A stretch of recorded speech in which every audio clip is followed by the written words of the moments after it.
ఏమైంది గౌతమ్ గారు? ఎందుకు అలా చూస్తున్నారు? ఏం లేదండి, మీరు చాలా బాగున్నారు. ఆ, అదే నా భార్య అంటే ఈ మాత్రం ఉండాలి. అంటే అది మా ఇంటి కోడలంటే ఇలాగే ఉండాలి. మీరు చూస్తూ ఉండండి, మన కిందకి వెళ్ళాక అందరూ మనల్ని మేడ్ ఫర్ ఈచ్ అదర్ అంటారు.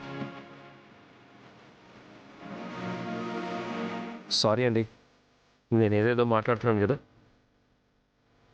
మీకు నా దిష్ట తగిలేలా ఉంది. వెన్నెలా, వెన్నెలా.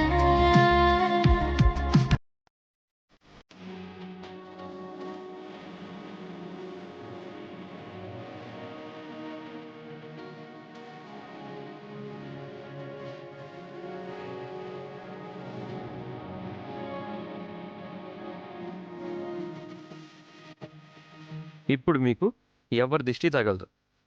రండి వెళ్దాం.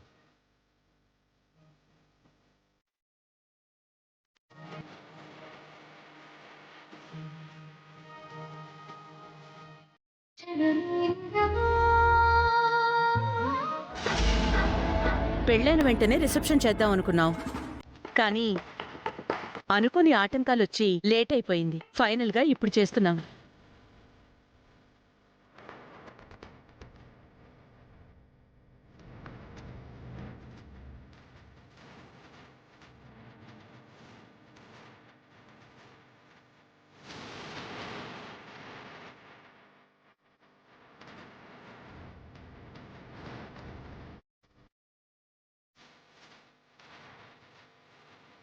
అదిగో ఆంటీ అంకుల్ అక్కడే ఉన్నారు. మీరు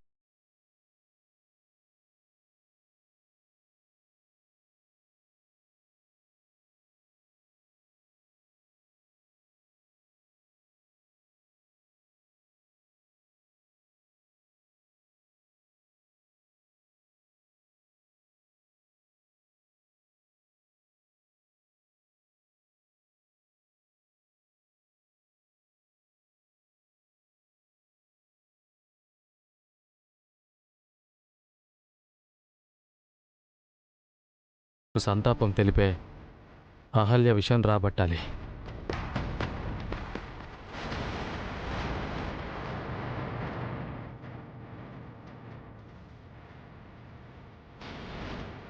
अब కొంచెం ఆగవే. క్యా సాబ్ బోలియే, క్యా చాహియే? నీ పేరేంటి? బుల్ బుల్బుల్ సింగ్. బుల్బుల్ సింగా? నేను ఎక్కడో చూసినట్టుందయ్యా, కానీ ఎక్కడ చూసింది గుర్తు రావట్లేదే.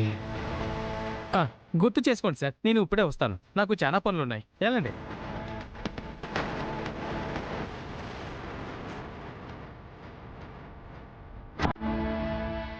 ఎక్కడ చూశాను?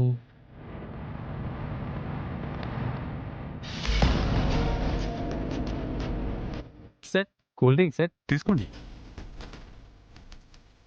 సార్, ఇందిరా గారు. వాడు మా అబ్బాయి. మరి గౌతమ్ గారు? వాడు మా అబ్బాయి. ఓ, ఇందిరా గౌతమ్ అన్నదమ్ములు అన్నమాట. మరి అహల్య ఎవరిని పెళ్లి చేసుకుందే?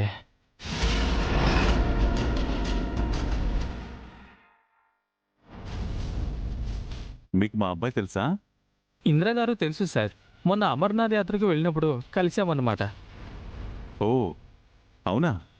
మీ అబ్బాయి చాలా మంచి మనిషి సార్, కానీ ఆ దేవుడే మంచోడు కాదు సార్. పాపం తను ఈరోజు రిసెప్షన్కి ఇందిరా రాలేదండి అంకుల్. సచ్చినోడు శ్మశానానికి పోతాడు కానీ రిసెప్షన్కి ఎలా వస్తాడురా?